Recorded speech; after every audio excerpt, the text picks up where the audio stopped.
So I've been playing Fatal Frame.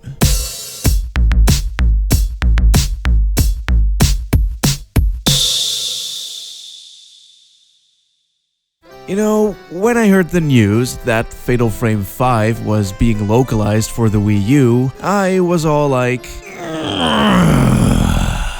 However, I don't actually own a Wii U. And not only that, but I also realized that I haven't actually played any of the Fatal Frame games either. So I'd say that it's about time that I do. Now, apparently this game is based on the true story of the Himuro Mansion.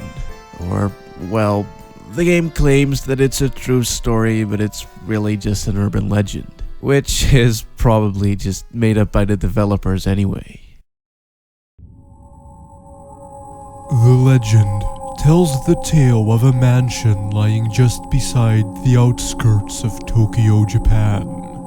The family that lived there participated in an old Shinto ritual called the Strangling Ritual. The ritual involved a young maiden being pulled apart by having ropes tied around her wrists, ankles, and neck. They did this to seal off the bad karma or some other superstitious bullshit like that. The maidens in question were to have no ties to the outside world, as this would taint their blood and in turn ruin the ritual. Because of that, they were kept imprisoned by the Himuro family until the day of the ritual. However, during one of the rituals, the maiden had fallen in love, which pretty much fucked everything up. So the entire family committed suicide because Japanese stereotyping. And that, ladies and gentlemen, is the story of the Himuro Mansion. In the game, you play as Miku Hinasaki. Miku is looking for her older brother who went missing 2 days ago in the haunted Himuro Mansion. And of course, shit obviously hits the fan faster than you can say gameplay mechanic. You see, Miku finds a camera laying around in this mansion. This camera, called the Camera Obscura, allows her to kill ghosties, which is pretty useful considering the hauntedness of the haunted mansion. Now, I tried coming up with a different way of putting this, but I feel that it's probably best to just say it like it is. Thing is, the voice acting in this game is pretty fucking awful. I mean, to say that it's Uncanny Valley would be kind of an understatement, as literally everyone in this game sounds like a dead person. But really though, when the first thing I heard was... So this is Himuro Mansion. I knew that I was in for something special. Even better is that despite the voice acting, the writing is actually sort of good. Almost. I mean, just like every other horror game ever, there isn't necessarily a whole lot of dialogue, as most of the game's story is told through notes, or audio diaries and other things like that. These notes and tapes are done fairly well, and they do a great job of building up tension before a ghost encounter by giving subtle hints of information beforehand. Still, it's nothing I haven't seen done before, and I've seen it done better as well. Luckily though, the game seems to rely more on the gameplay mechanics rather than the story and atmosphere to create spooks. Although I will admit that the creepy music and sound design are among the scariest I've played so far.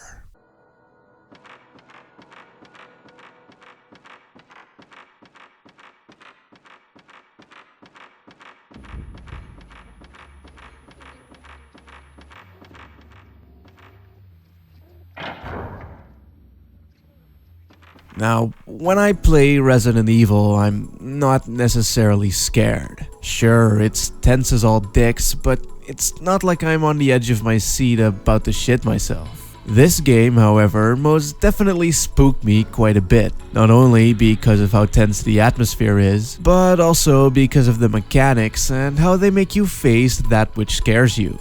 I mean, usually in horror games you're either encouraged to run away or at the very least keep your distance. But in Fatal Frame you're forced to confront the enemies head on by taking pictures of them up close. Thing is, the camera obscura captures their souls and puts them to rest, or something like that.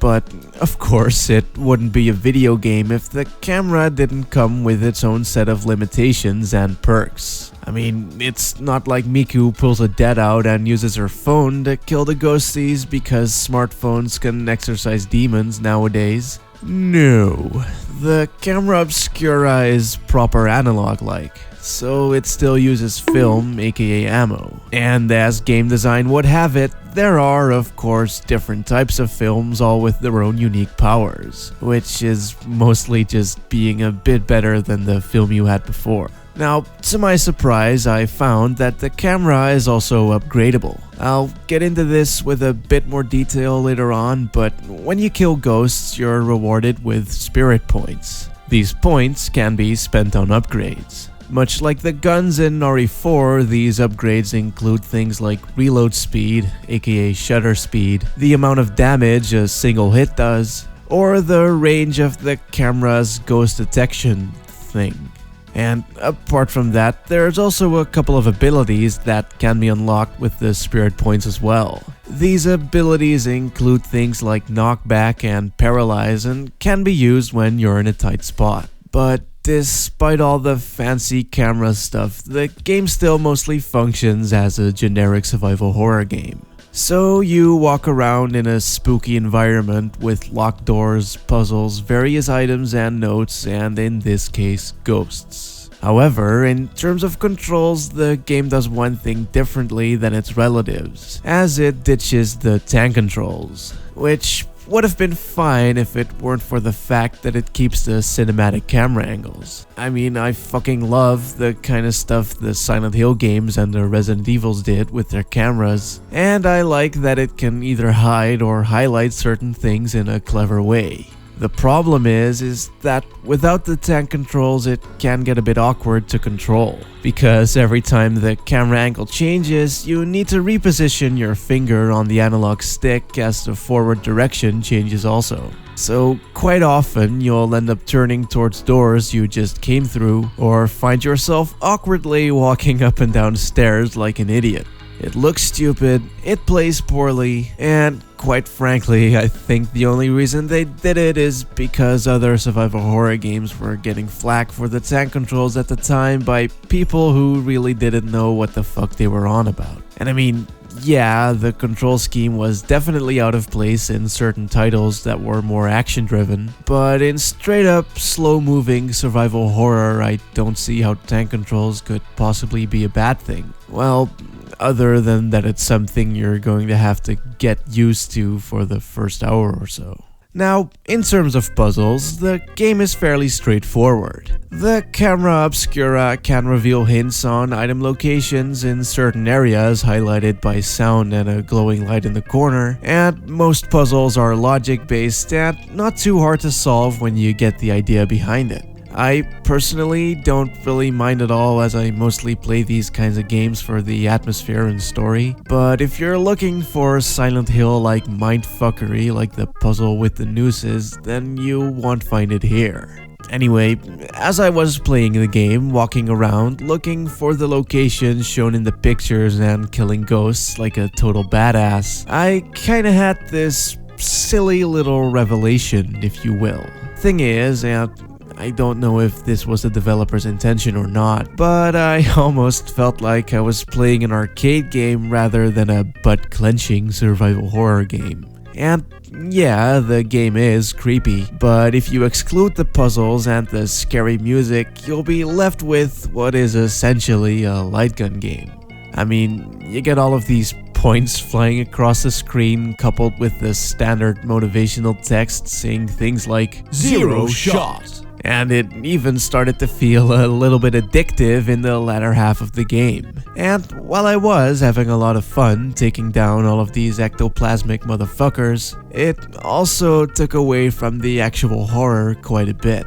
Thing is that the first few ghost encounters are pretty legitimately scary, as you don't really know what to expect other than the possibility that something will likely jump out at you. So having to confront that which you are scared of face to face is a pretty damn creepy concept. But then, as I started to realize most of the ghosts are introduced through cutscenes rather than them just appearing in real time, the fear of the unknown disappeared because the unknown was no longer unknown. And shortly after that, the ghost appearances became a bit more frequent, and at that point I was fairly comfortable with taking them down. Especially when I started to realize how the scoring system worked, and, well, by then I was just playing Pokemon Snap of the Dead. So I kind of feel like making the game as arcadey as it is wasn't exactly the best decision in terms of creating a scary game. However, this does make the game pretty fucking great for repeated playthroughs and for people that like to focus on higher levels of play.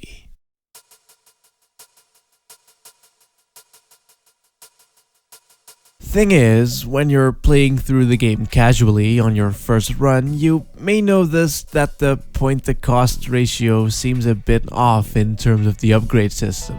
That's because you need to let the ghosts either get as close as possible or shoot them mid-attack to get more points. So, depending on how good you actually are, I'd say that it's totally possible to max out your shit in one playthrough, as you have the ability to go back to most areas to fight the ghosts that spawn randomly and essentially grind for points. Now, the reason why I said that this is mostly stuff for repeated playthroughs is because at first you'll likely be too busy being scared to really grasp what's going on.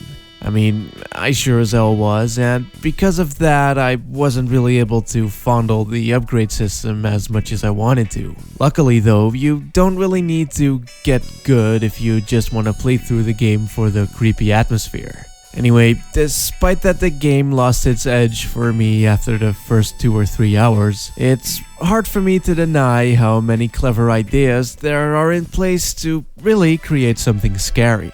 Because, as I just said, some ghosts can basically appear at any given time, and these appearances can be quite scary as they jump out at you with little to no warning. Also, you can feel Miku's heartbeat through the controller, which is also a pretty great way to simulate tension. And perhaps most importantly is the mansion itself and the way the game uses its environment to fuck with you.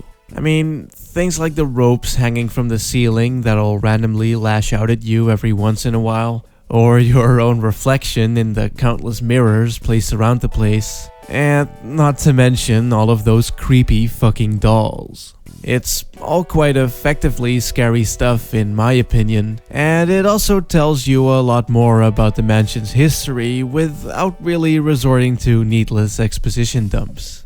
And not only is it scary, but the mansion is also pretty fucking big, and there were definitely some times where I knew where I had to go, but I wasn't exactly sure anymore on how to get there. So I ran into a bunch of optional ghost encounters that did a pretty good job of keeping me on edge throughout. And yeah, the game did get a bit tedious for me near the end, as the entire game does take place in the mansion, so you revisit the same few rooms quite a bit, but that may also very well be due to my own impatience. Either way, the game's pretty good, even though I feel that they maybe weren't too sure exactly where they were taking it. I mean, the camera obscura both works in favor and completely against the idea of it being a scary game. But the consistently scary music, the camera angles, and the lack of proper lighting would definitely suggest that they were going for a horror game. Overall though, I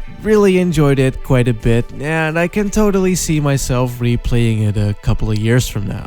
And I'll definitely check out the other games in the series as well.